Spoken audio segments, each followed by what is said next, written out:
What is going on, everybody? Welcome back to another very special ride for the PlayStation Drive. This is episode 51, and we're going to get into it. We have so much to talk about today. It's going to be a jam-packed show, so strap in, get those seatbelts locked, because we're about to rip right on out of here. My name is Matt. I'll be your host for this wonderful Drives events. I'm joined, as always, by Captain Canada himself, Mr. Court Lalonde. Court, how you doing, my friend? I'm good. I was just trying to tweet that we're live. I know we always get this close. Multitasking. Just gonna quickly reshare. But I'm good. My family is healthy. Yep. And I'm taking my daughter to Wonderland. Always after the best. This show.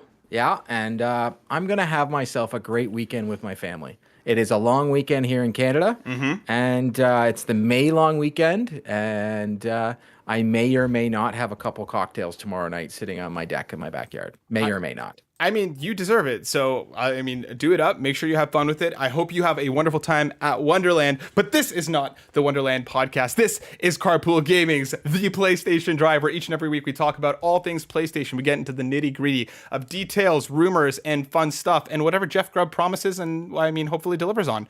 If you like what we're doing, make sure you please like, subscribe, and share. If you're over here on YouTube watching us live, every week we go live to talk about things, interacting with the chat, and taking your comments and questions as we go. So make sure you're over here, hit that bell so you get notified when we go live. There's so much amazing content over here on Carpool Gaming, so make sure you follow all of it, or else. If you want to support us even more, make sure you hop over to patreon.com/carpoolgaming, where if you toss a couple bucks in the old tip jar, out comes amazing content with even more coming. Shout out to all of the amazing people on Patreon supporting us. It helps us grow. It helps us do more incredible content, and there's so much more on the way, so get excited and get ready for that. If you're listening to us on whatever podcast network that you're listening to us on, make sure you give us that 5 stars. Hit us with that subscribe. It helps us reach more amazing people like all of you, and we will always want to make our community an even better and cooler place. So please do all that. Now, without further ado, Court, my friend, it's been a week. We've been playing some stuff. What have you been playing? What's been going on, my friend? So I purposely tried to play something different than MLB The Show because I'm still definitely playing it. There's a huge, as a Blue Jay fan, Royal Holiday is the feature for the program this weekend. Is the Legend unlocks at 2 o'clock. They do their live stream, and then well done, Sony. San Diego Studios, like you've hooked me for the first time ever on a video game since the Division 2. But I purposely have been going back to finish Uncharted 4. Nice. Because our great friends over at PlayStation Canada supplied with me with a copy, and I want to finish it. And I'm having a blast. I'm actually playing it with my daughter, except like the fight scenes. So what I'm doing a lot of, and because my daughter's only 5, I do a lot of, whenever there's exploration levels, I will play it on my own, and then when we get to the open world, when you get to the Jeep, I'll just go back to that and let her drive around and let her have some fun with it. So I had to share it with her, which is great. That's awesome. And you've played it before, right? This is just the replay because with all the beautiful PS5 enhancements. Yeah, so I finished it twice on the PlayStation 4. Nice. Because I needed to get the speed run, even though they fixed that trophy glitch, so you're no longer able to go to the end and just get it in like 2 seconds. You're like, oh, let me finish the game so quick.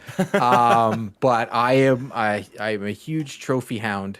So I was the Sony first party games are some of the ones that I always try and get all the trophies for. So I've been trying to go back, and it's crazy how our memory works, and that I can go back and any of these Uncharted's, or I'm sure when we get into talking about another game later, I know that I'll know where all the trophies are. Right. And it's just so weird how I remember, like, I'm like, oh, there's a treasure over there. I'm like, nah. I'm like, yep, it's still there. It's just in my mind. It's muscle memory at that point. You just have it all memorized. Court, you have an encyclopedia of Uncharted knowledge up there, and I can't wait to see you hit that platinum once again, because I'm sure you will. As for myself, I don't know, dude. I've been in a bit of like a gaming funk. Nothing's really been like clicking. Nothing's really been like connecting the way that I want it to. So actually over the last weekend, I was like, you know what? There's actually nothing on PlayStation that's immediately grabbing me. I re-downloaded Yakuza 3 because I've been working my way through all the Yakuzas. So that's like staring at me from my PlayStation. But I actually hopped over to Xbox, jumped into some Xbox Game Pass. It's not on PlayStation, but I want to shout out Citizen Sleeper. I I was obsessed with it. Like my wife was out of town for the weekend at a bachelorette party, and like I played it for like 5 hours straight one day and another like 4 hours straight the next day, and I finished it in its entirety. It's a game. It's a really cool sci-fi game where you're basically like an android. You've like transferred your consciousness from your human body to an android, and you end up on this ship, and you're basically trying to survive. It's a lot of. It's almost like a board game in video game form, where like everything, you'll have dice rolls and you can make as many actions as you have for those dice rolls, and you kind of like wander around. There's a bunch of different there's a lot of different storylines and stuff, multiple different endings that you can get to, and kind of decide how you want the story to go. And I absolutely adored it. It was the perfect kind of level of chill but engaging, with a really fantastic story and great writing. And it's on Game Pass. I just needed to shout that out. I hope it comes to PlayStation. I was even going to say, have you played Lost in Random? I haven't played Lost in Random yet. I've heard about it. I think that's just, it's on Game Pass. The great people over at EA supplied me and my three dads over at Three Dads in the Console. We had review copies of that. It wasn't a game for me, but the story was great. Everything you just said is that game. Just go play it. It would give you it would almost be like, hey, it's a different perspective, but the same sort of idea. That the rolling of the dice, and I think you would thoroughly enjoy it. Yeah, I'm gonna. So pretty much anytime I say a game's not for me, Matt will love it. Well, that's what I mean. That's why we cover our bases here on the PlayStation. Exactly. Drive. Yeah, I am gonna check it out because it has been on my list for a little bit. And I also hopped into Trek to Yomi. Not for me. Didn't click. I didn't feel like the combat was as tight as I wanted it to be. I felt it was a lot of just like running left and right. So like I played that for a couple hours, fell off of it. And the other one that I started and I've been really enjoying so far is Nobody Saves the World, from our friends over at Drinkbox, another fantastic Canadian studio. It's great if you liked Guacamelee, but you wanted more of like almost like a bullet hell-esque adventure. It's really cool. I love the slime, the little slug is my favorite form that you can transform into so far.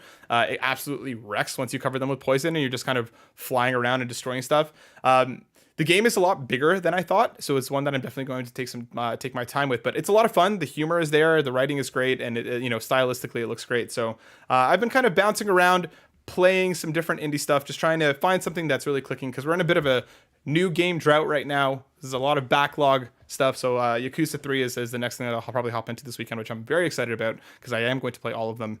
But yeah, so it's been a good week, dude. It's been a little of finding exactly what's clicking for me. And like I said, there's been a few that are hitting after a couple weeks of nothing really sticking. So it's nice to kind of get back into it.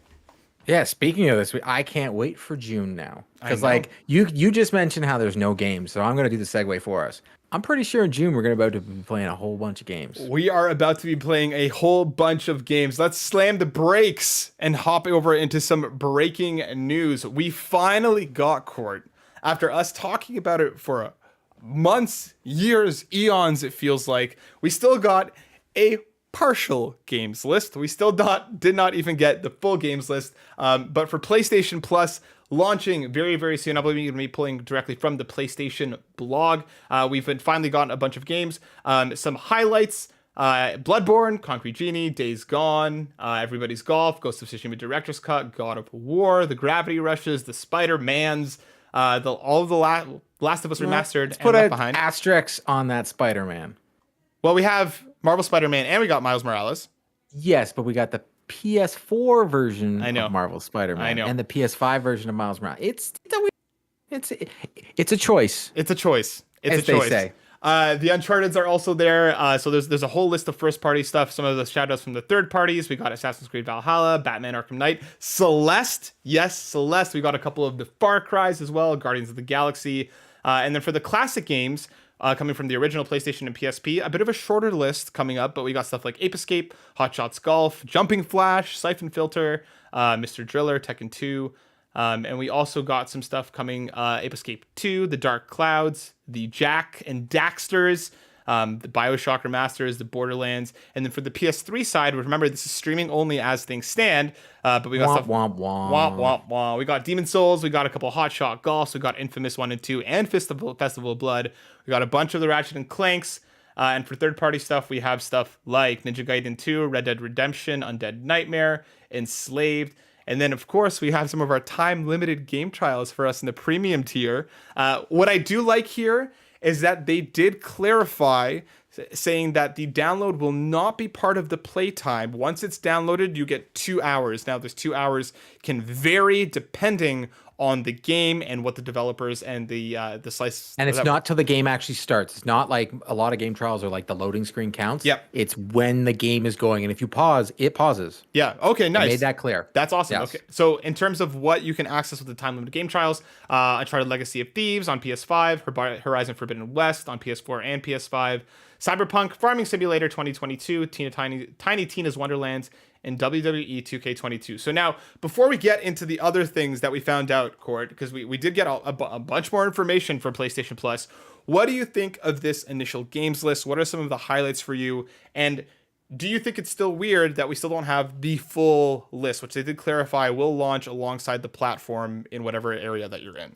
My guess is the reason we don't have our full list is because they are region based, the lists. Yep. I think that Japanese will get different than what we get here, which is to be honest, understandable.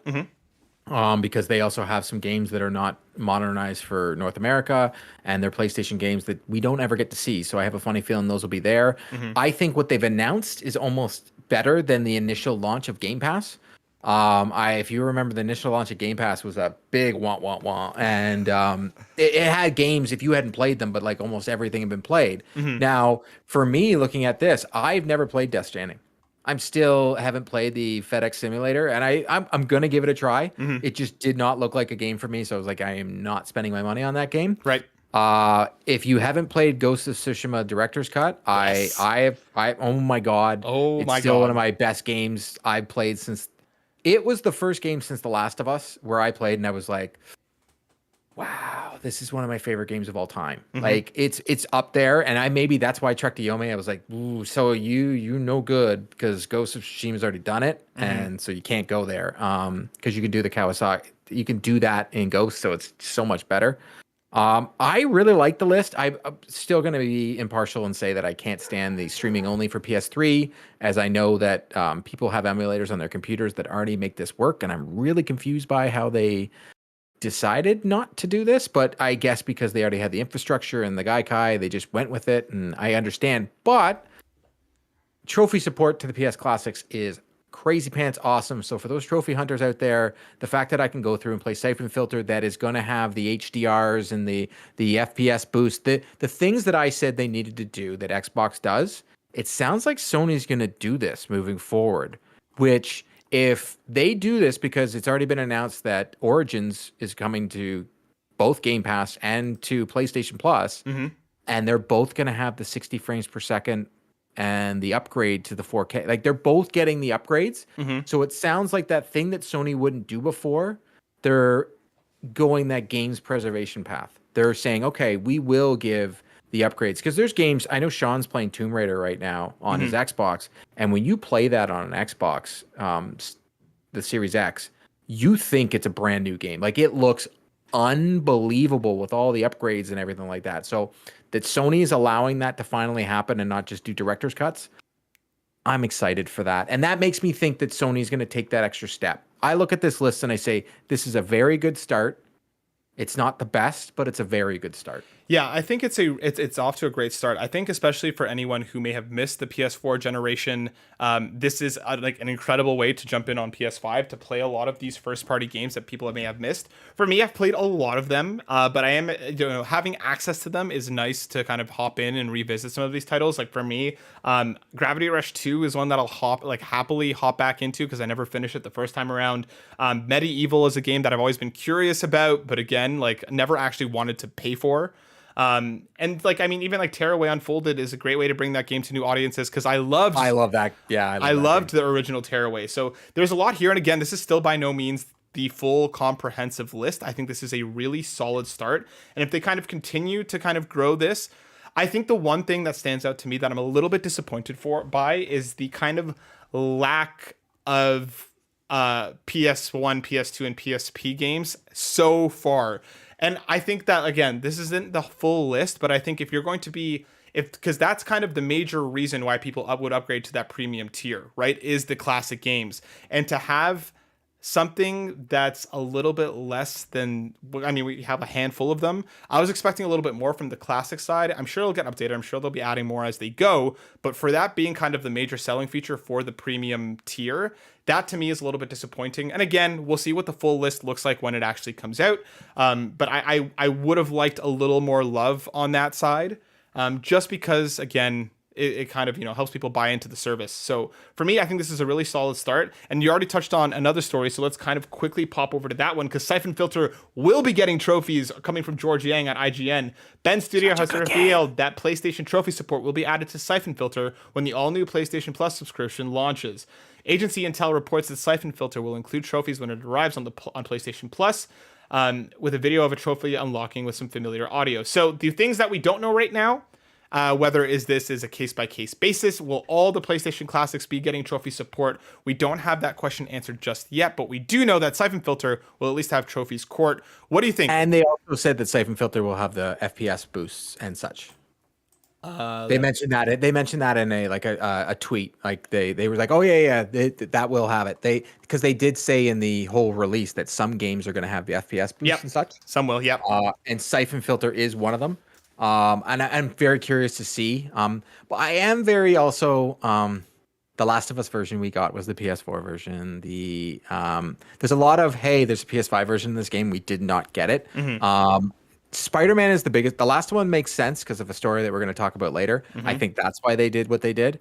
And any other game that they're going to have a new version of, that's why we're only getting the PS4 version, because they want our dollars. And I get it, because I do think Sony's going to roll a lot of this classic stuff out and these PS2 stuff. I think they have games that they know they're going to have, and they have a rollout with them. And I think It's going to be a lot like Nintendo's online service, mm-hmm. where they're going to be like, hey, look, every Tuesday, here's your drop. And instead of them having to pay for a third-party game like Microsoft does right now with Game Pass, which I do love, they're going to be, hey, we'll have our partnerships. And it sounds like EA is going to be one of them, just like they have on Game Pass. Mm-hmm. It sounds like Ubisoft is definitely one of them, just like they do over at Game Pass. It sounds like Ubisoft is going to play both sides of the fence here, which makes total sense. Yep. And just to get people to buy their other service, which will be also available not on PlayStation Plus, but on the PlayStation service. So it sounds like they're going to use their catalog, which is enormous and phenomenal, and they can, and it's so smart because it costs them nothing, that's what they'll roll out. Be like, hey, remember that game that you really loved from way back in the day? Well, now it's on our service. Xbox doesn't have that catalog. Mm-hmm. PlayStation does. Yes, they do. But so do you think that it will be a case by case basis for trophy support, or do you think this is going to be like only first parties or all games? Because so far the only one that's confirmed anything is Syphon Filter. I think it's going to be. It's up to the developer if they want to go back and input it. Okay. But I think, yes, they will go to their first parties and be like, hey, if you're going to go back and input, if you want to go back into our service and do the HDR boosts and all that kind of stuff, we want trophy support. We as people, as the community that likes to collect trophies or likes to collect achievements, we always think it's front of the mind, and it's this. Greg Miller has said it over and over again. He has spoken to the people at PlayStation. He's spoken to the people at Xbox. Mm-hmm. They don't care half the time. Yep. So the fact that they're even doing this is just a win-win. I do hope we get it for the other games. I'm really hoping they make a deal with and get the old Tomb Raiders on there. I really do, because to me, when I look at my PlayStation 1, Tomb Raider is one of those games. Tony Hawk is as well, but mm-hmm. we know that's coming to Game Pass. It ain't coming to PlayStation. That's just one of those things. Mm-hmm. When that deal's done, let's be real here, people. There's no Crash. We got Crash in the PlayStation Plus collection, so be happy, but you're not getting the old stuff.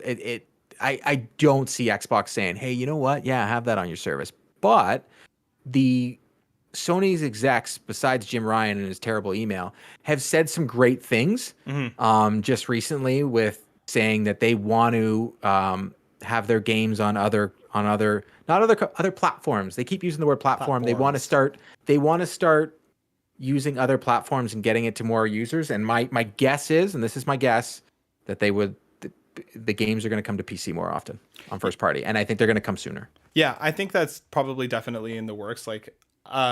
The other thing that we haven't mentioned just as of yet, you touched on it briefly, but yes, Ubisoft is also coming to PlayStation Plus. Ubisoft Plus will be coming to PlayStation as a whole, and Ubisoft Plus Classics will be part of PlayStation Plus at the extra and premium tiers. They will be set 27 games available at launch, and they're aiming to have more than 50 by the end of 2022. So it does seem like Ubisoft is throwing their weight behind the service, and I'm sure Xbox is. I'm sure that announcement is also imminent. There has already been confirmation that yes, those classics. The confirmation was said and then taken away because here you go. It wasn't said on the Xbox Drive. I'm gonna go out on a limb here and bet everything that at the Xbox event they're gonna talk about the Ubisoft classics because someone from Ubisoft I guess answered the question and then they took it down because he answered a tweet and was like, oh no, yeah, they're coming. And then Eurogamer put up the article and now everything's gone, but they have said the same games and now that you can already go in the Xbox store and Origins already has 60 frames per second, which is like every time there's something news for PlayStation, if you go in the Xbox store, it seems to be there too. Like, so it looks like PlayStation Plus is launching in June on both consoles. My hope, and here's my hope. I hope that if I have a subscription on PlayStation Plus on my Xbox, that I also have it like I should have it on my PlayStation. I really, really, really hope Ubisoft that I do not have to have dual subscriptions on because that would suck. Yeah, I'm curious to see how that will work out, especially with stuff like I don't know, possible for cross saves or even cross progression. I don't know to the what Ubisoft extent. has that already in their games. So Watchdog has it, Assassin's Creed Valhalla has it Across PlayStation and Xbox. Yeah, so I play Valhalla. So I heard that he had it. So what I did was I popped those games into my beautiful Xbox and, plop 1,000 achievement points like this. Like I just turned it on. It was like, it actually, I had so many in Valhalla because I put so much time into the game. Yeah. I put over 98 hours into it. It crashed my Xbox when it was just hitting up the achievements coming up on my screen. It didn't even show them. It like showed 2 and then my screen froze and then I went back in and they were all there. So yes, some of the games that you already have to go into Ubisoft Connect, which is Valhalla, Far Cry, I believe. I'd have to double check. I haven't played it on both. Watch Dogs, some of those games, The Division doesn't have it. But any of the newer Ubisoft games, yes, you can turn on your Xbox or turn on your PlayStation automatically. It's all there. There you go. Okay, so that's cool. That's a cool addition. I guess we'll find out more, but we have a couple questions, Court, coming from Twitter about PlayStation Plus before we move on to some of the other stories that we're going to be talking about. Mr. Todd Oxtra at Talkstra asks, what type of frequency of game editions do you expect for the PS1/PS2 and PSP classics to be added? How often do you think we're going to be getting them? Because they've already confirmed that the PlayStation Plus games will be coming out as they have been on the Essential tier at the beginning of the month. And there's going to be a secondary drop halfway through the month for anything that's on the Extra and Premium tiers to be adding games in. So they have confirmed, I think we get the once a month. Yeah. And it's not going to be a lot. I think it's going to be like twosies and threesies because they got to be smart here. If you look at what hasn't been announced, it's still a ton of games. Yep. Like you can just look at PlayStation first party games or look at games that are associated with the PlayStation, like the Tekkens and all that. There's these games that are associated with consoles that Sony's like, hey, or geez, there's a whole thing called Final Fantasy and there's a ton of them. Yep. Like you and Ryan would be losing your mind. Like completely. Persona, all these games that haven't been on the list because you have some great games like Cyberpunk and Red Dead Redemption 2 that are on this list. But I think they can like, hey, I know you played the remaster of Final Fantasy VII, but we're gonna give you the PlayStation 1, the classic version on our subscription service. And I can guarantee, I know someone like my brother and even someone like myself who that's the one Final Fantasy game I played the living daylights out of. And I wasn't a big fan of the remaster. I was like, I actually had more lineage towards the original. Okay. I think you're going to get people to play those games. And if Sony is smart, they're going to go the Microsoft route and allow these games that we can play in the cloud. Why can't I play them on my phone? I think you're onto something there. I do think that's something like they're definitely expanding more into the cloud. I think we already know. I mean, PlayStation now, this service will exist on PC. I think you hit the nail on the head though. I think we are going to be getting a couple PS1/PS2/PSP classics every month. I don't think we'll be getting more than that. I think we're going to get this like almost in between Nintendo strategy with them dropping whenever they want randomly every couple months. They'll get something, and Game Pass is much more, I feel like, steady feed. I think we're going to get something in between there. Yeah, I think we're going to get the classic stuff coming semi-frequently, but we're not going to get a ton of it every month. We'll get a couple games. Do you think we get Vita? They haven't. Do you think we get Uncharted Golden Abyss? Which No. I know I loved. Really, I loved it too.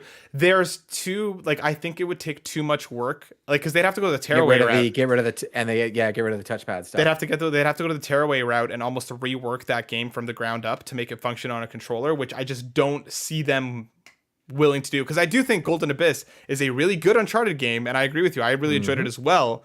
I just don't see them going that route. As for Vita as a whole, I don't know, dude. They haven't really talked about Vita at all. They've talked about PSP, but Vita has been kind of left on the wayside. So I don't know. Couldn't they? Yeah, I guess that whole PlayStation 3 Vita generation, Sony really just was like, hey, we're gonna shoot ourselves in the foot right now and see how it works out. Yep. And they're like, whatever's going to happen is whatever's going to happen. So I don't know. I think so. Todd, to answer your question, I think we're going to get them a couple times a month, but it's not going to be more than a couple. And let's get one more question in from Hopple Game at Aoterias. With a new PS5 and never owned a PS4 before, the PS Plus Extra is ideal for me. What are your highlights from the list? PlayStation has too many games. So we've gone through the list a bit here, Court. Personally, some highlights, especially if you've never been on PS4. Bloodborne might be your thing. It isn't mine, but I know a lot of people love that game. I personally obviously love God of War and the Gravity Rush games. Infamous obviously is there as well. The Marvel Spider-Man and Spider-Man Miles Morales games. The Last of Us, the Uncharted games. There's so much there first party wise that you can just hop into and enjoy right away. What about you, Court? What are some of your standouts from that list? Surprisingly enough, I want to go test out. As someone that had PlayStation Now when it first dropped in, I was like, yikes. I want to test out those PlayStation 3 games. As someone that has his whole house hardwired now, so I got rid of. In your house, you can take any plug and convert it. So I took all the cable outlets that were in my house and I just converted them to landlines. So I converted the cable line so that I can plug in directly. So I have my internet wired throughout my house. I was lucky enough that when they're building the house, we got that all put in there. So I'm hardwired everywhere. I want to test it out, and I want to play Infamous 1 and 2. Those are some of my favorite franchises that PlayStation has decided to be like, hey, we're gonna do nothing with it. And it still confuses to me because superheroes are so huge right now. And it's like you have a superhero in your PlayStation. Maybe he's an anti-hero, whatever you want to call him. You can either be a superhero or an anti-hero. Choose what you want to do with him. But you have Cole and you've done nothing with him. You did Delson. No. Can we just go back to Cole? Can we just give me some more? Wow, it's such a great story. Even the way they did the animations and they did the comics at the beginning and the end, so cool. What are you thinking? It goes so well with the whole Marvel and everything that everybody wants to do right now. Use it. I agree. Yeah, I'm super curious to give that a whirl. And Infamous is a great shout out. So make sure you check those games out. There's a lot there for you. Let's keep it moving right along. Coming from the PlayStation blog itself, written by Mila Pavlin. God of War Ragnarok accessibility features revealed. The Prophecy of Ragnarok brings changes to all the realms, and with that, we're excited to announce new accessibility features that will be available in God of War Ragnarok. They've redesigned their UI, they've rebuilt controller mapping, they've added customization to combat and interaction systems. There's going to be more than 60 ways to adjust gameplay. You can do stuff like sprint, auto sprint, which we saw on the God of War PC, along with different aim styles, different block styles. There's going to be a lot more subtitle features. They're adding in a ton to make this game as accessible as it can be, to hopefully let just about anybody hop in and play it and enjoy the experience, tailored to the way that they can enjoy the game. Court, what do you think? What do you think about all these new accessibility features, and what do you think about them doing this so early when we don't even know the game's release date, for them to kind of be like, check it out? Makes me think the game is definitely coming out this year, and I might as well just not have played the Fantasy Critic, because that just makes me think the game is definitely coming out. But friend of the show, Marcus, who I know he seemed very excited about these features, and it also, Steve Saylor, I know, made some comments about it. It seems like they're pretty much the exact same features that they had in The Last of Us 2, which I know won them many praises. And it's something that both Microsoft and Sony are doing a phenomenal job with. I know Microsoft is making it, hey, if you're on our platform, pretty much, we want you to have accessibility features. And they definitely put them in their first party. I know they were praised for Forza Horizon, how great it was. And I know that The Last of Us was almost like the standard. Like The Last of Us 2, the accessibility features almost became like a gold standard. Like you need to have this. And I know soon to be guest of the show, Steve Igvari and I were chatting online that we would love to see a day where this is a standard. Like we have a ESRB and we have all these standards that are in video games that they have to match with. Accessibility should be a standard. Yep. And I know there was a comment online that the person was bringing up, like, what about the devs and this? I'm not here to even pretend how to develop a video game, but I also know that when you make something a standard, people have to adapt. And I think if we really want video games to be for everyone, let's actually make them for everyone. And that's the thing, right? Like, I would rather a game take longer, but be more accessible to more people to enjoy in whatever way that they can and whatever way that they need, rather than, sinking, worrying about costs, worrying about development time. I think this should be, like you said, just built in inherently in the design process from the beginning, rather than it being an afterthought. So I was really happy to see PlayStation, especially on Global Accessibility Awareness Day, coming out with this news and really kind of showing that they are committed to the narrative and they are committed to making PlayStation, a more accessible place to play. And I do hope we get more along the lines of something like the Xbox Adaptive Controller. I do hope we get some more strides in that respect on the Sony front, but I'm super happy to see that they're, at least with the first party games, really, really, really stepping into the field and making it truly accessible. They're not just throwing on subtitles of different sizes and being like, yeah, we're accessible. They're actually putting in the work, which is wonderful. And like you said, for gaming to truly be an accessible and a welcoming environment to all, everybody needs to be able to enjoy it in whatever way, shape, or form that they need to. So I'm happy to see this. I hope this continues to be, the kind of standard moving forward. And you're 100% right. We need more just across the board. So I think this is great, and I'm glad to see PlayStation doing it. I'm also happy to see PlayStation taking some cues. Like, I know they did it with Last of Us, but Xbox had already made it a priority and made it known that it was a priority, that they were the adaptive controller, the accessibility features. They were wanting to bring those into our games, and I really hope EA does the same. It seems that Ubisoft, I know with Far Cry, was doing a lot. The fact that no matter what, the title screen was automatically read to you, no matter what, there was closed cap, like no matter what, that was there. As soon as you turn it on, the accessibility features were turned on. You had to turn them off. Like, it was the standard feature, which is phenomenal. That's the way it should be. So I'm happy the gaming companies are going this route. We just need more streamlined so they're all this way. Agreed. Well said. Let's hop over to another story coming from the PlayStation blog themselves, written by Isabel Tomatis.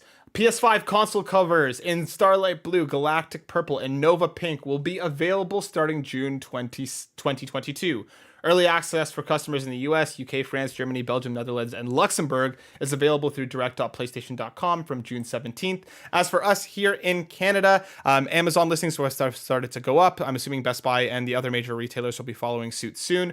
But Court, these look beautiful. These colors look awesome. I personally want to grab the purple and the blue and then have like one from each along, just kind of mixing and matching. What about you? What, we finally know when they're coming. How do you feel about the colors? Are you going to be grabbing any of these? I think I'm either going to go purple or pink. Nice. Solely based on my daughter and I share the consoles, and I make that well aware to her. And I don't know if you saw, I put out a little tweet earlier in the week and had an Xbox controller and it says Princess Emma on it. Yep. And I was hoping, I think she wants the pink PlayStation controller. And so if I get her that, you know what? It'll make her smile. I personally don't care what color it is. But I don't mind pink. Like, I wear a pink shirt all the time because she loves it. I bought a pink hoodie. So if I got a pink Xbox or I had a pink PlayStation, and it makes her smile, I'm good for it. Like, it's like $60 to put a smile on my kid's face? Whatever. Yeah, and whatever. I mean, I grabbed the pink DualSense a couple months ago because Amazon had a pricing error, so it was accidentally half price for like a couple hours. So yeah, the pink also looks awesome, I think. Let us know in the comments. Let us know in the Discord as well of what colors you're going to be picking up, because they do look cool, and I hope we get more of this. Our next story coming from Twitter, from @Nibelian himself. Norman Reedus seems to have confirmed that a new Death Stranding sequel is in production in an interview coming from leoedit.com. The interviewer asks, okay, so you got the book going on, you've got the final season coming out, then the spin-off, and you're filming Death Stranding, the video game. And Norman responds, we just started the second one. I guess accidentally announcing that they are working on a follow-up to Death Stranding. Now, for myself, Court, I played Death Stranding when it first came out. It didn't click for me. I played like 10 to 15 hours of it. I tried.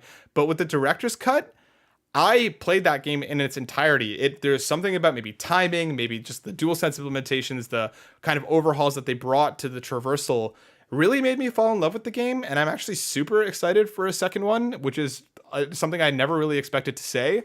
But I know you haven't checked out Death Stranding just as of yet, but what about the news for a second one? How does it make you feel?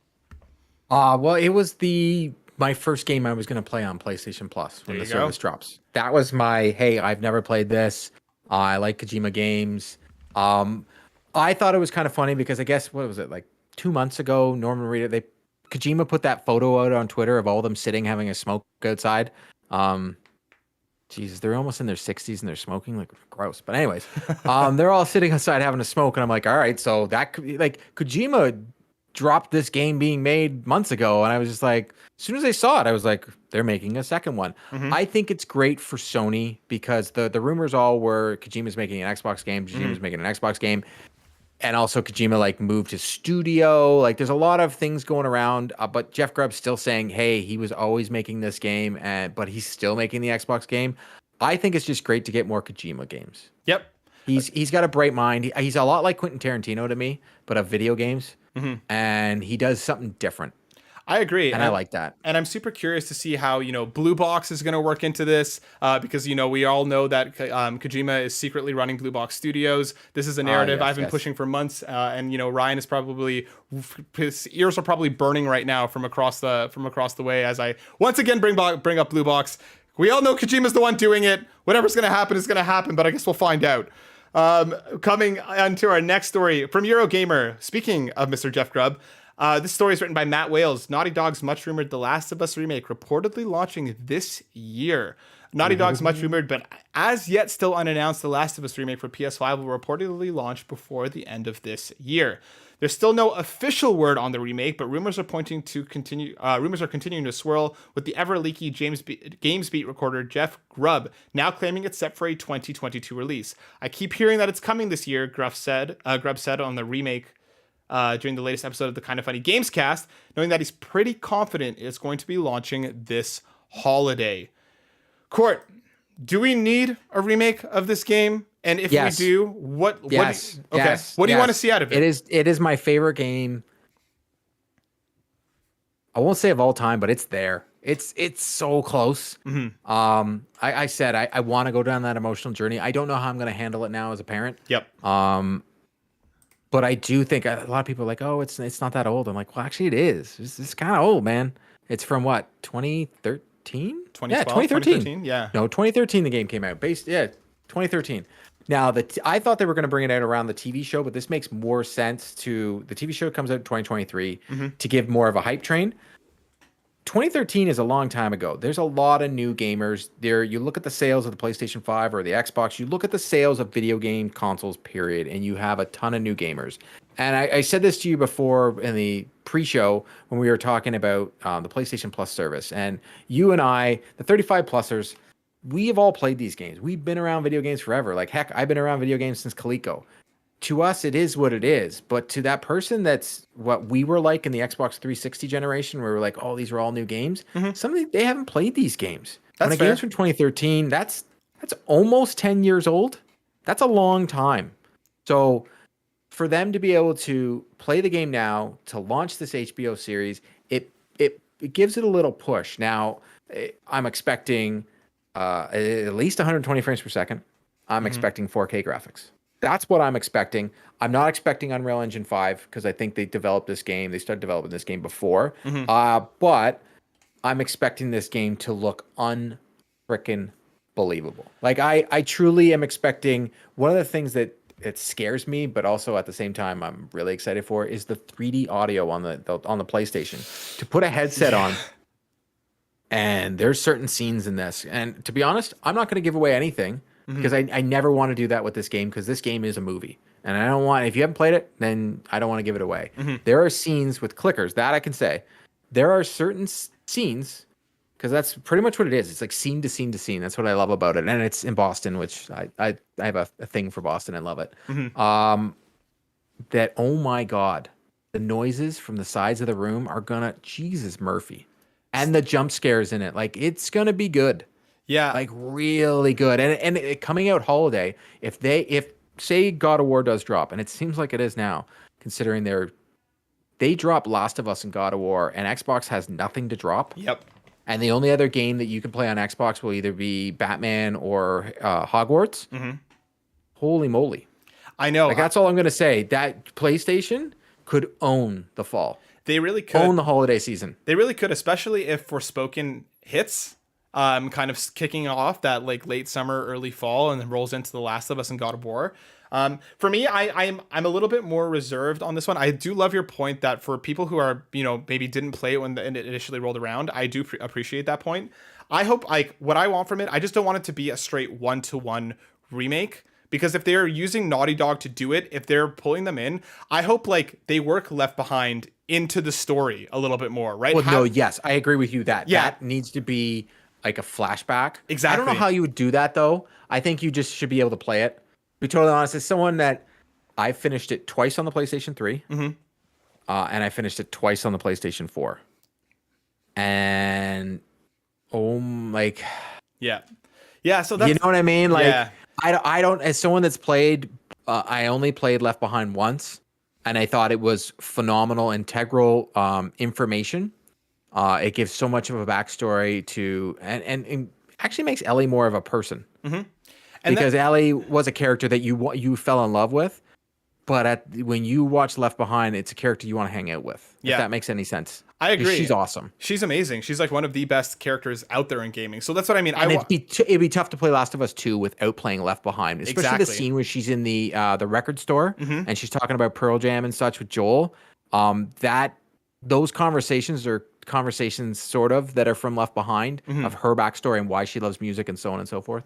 And that's what I mean. So I just want to see them kind of put a little bit more love into it than just here is, Demon Souls versus old Demon Souls, right? Like I want something a little bit more. I want them to integrate Left Behind into the story a little bit more. I wouldn't mind them like maybe making some of the areas a little bit more open, kind of adding a little bit of that design from Last of Us 2. I don't make her swim.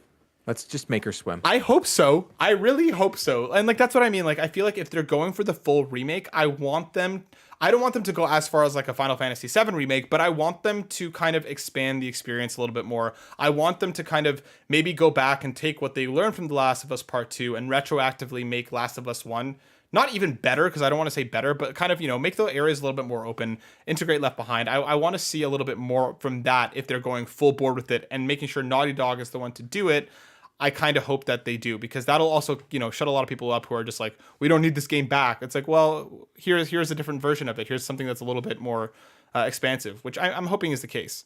Those people that complain about things like such as a video game re-release, I think the expression is go touch some grass. Yeah, that's probably a good idea. Stop being a whiny little baby. Like, who cares if it doesn't affect? Like, what? So weird. I see the comments all over. I see it, like people, journalists will put out an article, say this game's coming out, and one they'll attack the journalist, and say they're either an Xbox person or a PlayStation person, and then two, they'll attack the developer. And I'm always just like, so you're buying this game 100%. If you're that fired up about it, you're 100% buying it. And Sony's just like, thank you. Stay mad, pretty Like, much. Yeah, like, stay mad. Yeah. Whatever. Moving on to our last story before we jump over to some questions that we have. We're not going to get into this one too deep, but I do think this is an important story to talk about. We didn't mention it last week just because there was a lot of things breaking on that day and we wanted to see how things fell out. But coming from IGN, written by Logan Plant, Insomniac and Sony donating $50,000 each to abortion rights group following Jim Ryan controversy. Days after PlayStation President Jim Ryan asked PlayStation employees to respect differences of opinion amid the ongoing abortion controversy, Sony and the PlayStation-owned Insomniac have reportedly pledged to donate $50,000 each to the Women's Reproductive Rights Assistant Project. There is more in the story. I encourage you to go read it along the lines of how PlayStation is kind of telling their developers not to say anything and how Insomniac's pretty much like, well, we're going to do what we can anyway. I just wanted to bring this up because I do think that, women's rights to their bodies should not be something that should be questioned or played with. Everybody should be able to make whatever decisions they need to make for the safety of themselves and their loved ones. The right to choose is an important one, and I love to see that Insomniac and Bungie as well. Both. Yeah, I was gonna say Bungie's tweet was awesome. Yeah, both basically being like, we're gonna do what we think is right and what we need to do. And it's nice that Sony is donating, but it also feels a little bit empty given Jim Ryan's comments. Yeah, well, his comments were so weird, and they followed it up. They're like, "Here's my 2 cats." Yep. Weird. I think it's a generational thing. I truly think this. Jim Ryan says some weird things all the time. It's almost like, hey, you know what? Can Phil Spencer just be in charge of both? Right. Sony and Xbox. Can we just do that? Can we just let Phil have both? Yeah. And then everybody will be happy because then people will say the right things. Like they didn't buy a studio because of toxicity. Like it was pretty funny when they were all dunking on Xbox saying they have this toxic where I'm like, they literally told Moonlight Studios, yeah, no. But I do love Bungie coming out and being like, yeah, so we're going to say whatever we want. We don't care. Yep. And then Insomniac doing the same thing going, yeah, so we're the Marvel studio. Yeah, no, we don't care. And if history shows anything, Naughty Dog is the same way. They don't care. They're going to say whatever they want and back whatever they want. When everything happened with the LGBT community, when everybody was attacking Naughty Dog and Sony said nothing, Naughty Dog was never, ever, ever, ever quiet. Yep. They never, which is a good thing. Exactly. So, I encourage you to go read the story. Just be informed of what's going on in this industry, because like we mentioned, for it to be a safe and inclusive place for everyone, these kinds of things need to be talked about. So go educate yourselves. Shout out to Insomniac and to Bungie for sticking to their guns and doing what's right, and backing their beliefs and what they need, and putting their money where their mouth is as well. James Holiday in the comments, human rights shouldn't be a difference of opinion. It shouldn't be. He's not. He shouldn't. He's right. Like you were saying, do what's right for them. Like whatever. Like this is just human rights. This is just yikes. Yep. Oof. So weird. Again, shout out to Insomniac and to Bungie for doing the right thing. Let's let a couple of our friends into the car, my friend Court. We're coming from Mr. Nagachaka over on Twitter. As of May 17th. Sexiest man alive. Sexiest man alive. As of May 17, 2022, we have a My Name is Mayo trilogy. How many times did you guys tap the jar in Mayo 3 to get the platinum trophy? I wasn't paying attention, so I finished off with more than 17,000 taps. Hashtag no shame. Court. Oh my God. Hold on. What? 17,000 First off, never taps. played the game. Me neither. I will now never played the game. I think if it's $1.99, sure, I'll go out and get the plat. I don't think there is any shame in going out there and getting trophies or achievements. I think it's fun. I've done it. There was a chicken cross the road game when the PS5 launched that was like less than a minute to get the platinum. I bought it for $1.99 when I first got my PS5. I know Gamer Graham, friend of the show as well. He has got a ridiculous score. In fact, he responded to someone on Twitter today and they were in shock. And it was a checkmark person and they were just like, what? And then I was like, why don't you show him your Xbox score that only took you a year? Because it's just crazy. Hats off to the people that go do it. I think achievements and trophies.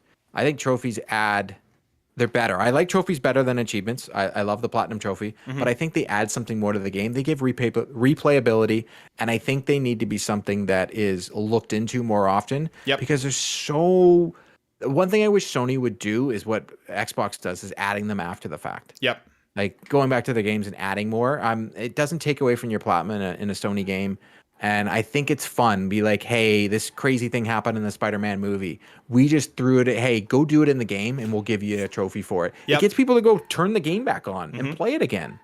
Like I don't know why so many people in the game development stage, maybe the numbers just prove me wrong, and it totally could happen that they don't go back to do it. I know Greg Miller screams about it all the time. I don't know, makes me play games again. Just go get them. Yeah, I mean, personally, I'm not much of a trophy hunter myself. Like, I'll kind of, like, if I really fall in love with the game and the list isn't, like, egregious, then I might go for it. Like, Ghost of Tsushima is one of the only ones I actually have the platinum trophy for, just because of how much I was actually loving the game, that I decided to kind of, go back in. You're going to be mad at me. Why? I didn't press record on Audacity. Keep going. We'll figure it out after. Yeah, so Nagachaka, I'm glad that you enjoyed My Name is Trio. My Name is Mayo. The whole trilogy is out. I'm sure the narrative is very hard to come in. I wouldn't want to jump into the third one without playing the first one first to really get that story down. But yeah, no shame at all. If you like your trophies and you want to hunt, by all means, it's your money and it's your time. Do with it I'm what you feeling will. shame right now. I'm not gonna lie. I'm definitely feeling shame. There's one more question from the chat that I want to pull in from Mr. James Holiday. Never played the Vita. Is there a lot of good games for it? Yes. There are a lot of fantastic games for Vita, but the thing is, in this day and age, you can play most of them elsewhere. That's I would say get the PlayStation television thing. I would even tell you not. If you can find one. I wouldn't even tell you to bother with that because the problem is that like it for me it very much became a JRPG machine because we didn't get Fair a lot enough. of first party love for it. Persona 5 Golden is that's the one I liked. Persona 4 Golden, and that's on Steam now. Okay, right? Fair So enough, like, yeah. and what's it called? Like Uncharted is pretty much the only game that I can think of that's still stranded on that system, and I would not tell you to buy it specifically only for Uncharted. I love my Vita. I have it like quite literally right around here. Oh no, I took it downstairs because I was actually playing it. There's so much amazing stuff on there, but you can play so much of it elsewhere. So if you want to have the unit and you want to jump in, I mean, by all means, I recommend it by all stretch of the imagination, but just be aware that you can play most games elsewhere. But Court, that brings us to the end of the show, my friend. Before we get going, if people wanted to find more of you, where could they do that?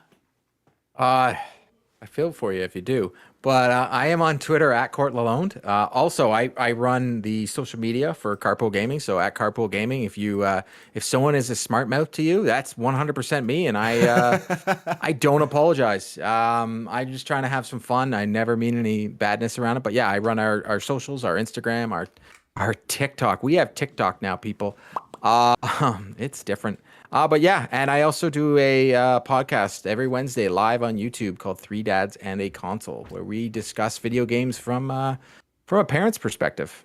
Love it. Make sure you go support Court in all of the things. As for myself, you can find me over on Twitter at burnout_Matt. You can find us over at youtube.com/burnoutbrighter, where we talk about all things video games, mental health, and social justice. And before we go, Court, next week's PlayStation Drive is going to be a bit of an outlier. It's going to be a bit of a weird one because on Monday, Carpool Gaming is celebrating the community. We're doing a bunch of live streams and so much going on. There's going to be a whole bunch of E3, but not E3. We're going to predict stuff anyways. We are going to call it Summer Games Fest. I refuse to. I love you, Sean. E3 is dead. I'm sorry. It's Summer Games Fest. E3 forever. We're going to be predicting. We're going to have the amazing Steve Vegvari joining us for, I think, one of the first. He's in the chat. Yeah, he's in the chat. Shout out to Steve for one of, I think, actually the first guest ever on the PlayStation Drive. I think I was the first. I was one of the first on the Xbox Drive when I did the Halo review. Yep. I know based on scheduling, it's hard for you guys. Well, I guess us to have guests, and this is good. Yeah. We're going to get into it. The tech with the specs is coming on our show. The tech with the specs, Monday at 12:30 p.m. Eastern time. Come hang out with us. We're going to be getting into it. I'm also going to draft up one of those Google forms and send it out to the community so we can get your predictions in on the show as well and let us know what you think PlayStation is going to be doing moving forward. Everyone, thank you so much for watching. We will see you on the next episode this Monday. Get ready. It's going to be fun. We'll see ya. Peace out. See you next time. The PlayStation Drive is fueled by the patrons who truly make us believe that anything is possible. And we'd like to thank the more than 90 patrons who support us each and every month at patreon.com/carpoolgaming. With a special thanks to our ultimate producers, Mostly Martinez, Dano, Emily O'Kelly, Dallas Ford, Trucker Soft, Jonathan Brown, who has a new album, In My Element, on Spotify and Apple Music, Drew Agnew, who is the host of the House of Mario podcast, Lee Navarro, who is the leader of the Phoenix Overdrive Extra Life team. The links are in the show notes. Please support these ultimate producers. Platinum producers, Brendan Myers, Becky Ruben Navarro, Skinny Matt, Robbie Bobby Miller. And then our gold members, Tom 4 NKS, Slicely Carosa, Anna W, The Snack Network, Foolish Fuji, Mr. and Mrs. Nasty Boots, Tony Baker, Mac Time, RJ Kern, Jose Jimenez, Ashley Nichols, Argo, Marcus O'Neill, and Dallas Robbins. To support the PlayStation Drive and get some awesome perks, go to patreon.com/carpoolgaming and select the tier that works best for you.